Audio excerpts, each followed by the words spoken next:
It is a singular irony that McCain's astonishing blunder, his first one that is, yesterday, on the basic chronology of events in Iraq was edited out by CBS News, neither correcting nor even reporting his mistake to its millions of viewers. It came on the same day that the McCain camp made its strongest push yet to claim that the media is biased against him. Strangely, when Couric asked McCain specifically about how his own web video alleging media bias existed, McCain said he doesn't think he's getting unfair coverage. Not only did CBS remove McCain's inaccurate statement about Iraq, it actually substituted for it part of a McCain answer to the previous question. You just saw the Q&A as it happened before our interview with Chris Hayes. Here's how it aired after CBS spliced in a standard McCain slogan from before Couric's question, then cut back to his actual answer, a cut that viewers could not have spotted because CBS covered the editing with a still picture of General Petraeus, as you will see here. Senator Obama says while the increased number of U.S. troops contributed to increased security in Iraq, he also credits the Sunni awakening and the Shiite government going after militias and says that there might have been improved security even without the surge. What's your response to that?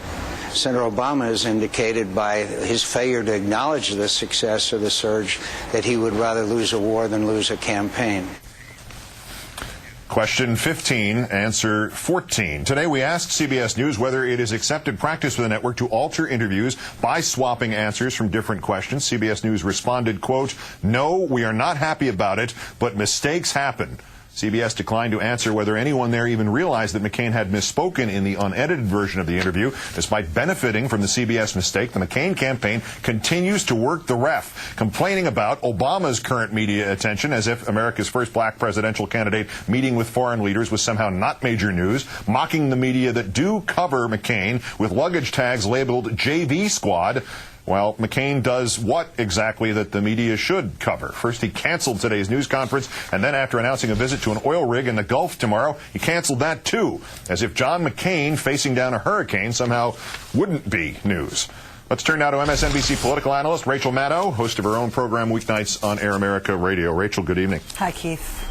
The McCain campaign seems to be banking on this strange notion that fair coverage means you give every candidate exactly the same amount of time, exactly the same amount of positive coverage, etc., rather than applying the same standards for amount and quality of coverage to both candidates. Is that essentially what's going on here, or is it just that rich right-wingers open their wallets when they hear the phrase media bashing? What we know about the McCain campaign is that the candidate has some issues, and mixing up Sunni and Shia in Iraq and mixing up the basic facts of the surge, as you've been reporting, those are problems with the candidate. There are also really big problems with the campaign in terms of message discipline, in terms of being able to fill a room around the candidate, in terms of the colors they choose for his backdrops, in terms of making decisions like putting him in a golf cart with Poppy Bush while they know that Senator Obama will be pictured in a helicopter alongside General Petraeus. The campaign is not doing a service to Senator McCain, regardless of how good he is as a candidate. So they've decided to go with the most fundamental, basic, simple thing that any Republican campaign can do, which is to complain about the media. It's been a right-wing and Republican tactic for way too long.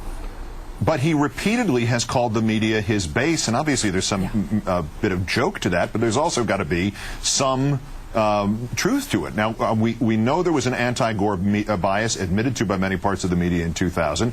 The John Kerry Swift boating story could not have happened without the media's complicity on this. Is there any real argument to be made that there is a political bias in the media right now towards Barack Obama, or did he just corner the market on interesting stories? Newsworthiness is what gets you covered as news. And the basic facts here are that Barack Obama is new and John McCain has been running for president for a very, very long time. And so he is going to get more coverage because everything he does is going to be more newsworthy. But the way that you counteract that is not by getting off the plane in Wilkes-Barre, Pennsylvania, as Senator McCain did yesterday, not having announced in advance that you were going to be there, not speaking to the few reporters who did show up, who landed there to receive you on the tarmac, and then showing up at an event in Wilkes-Barre and only having half the room filled when you didn't announce in advance what it was that you were going to be discussing. You might as well call people to film you knitting at home. He needs to do something newsworthy if he wants to complain credibly about not getting news coverage.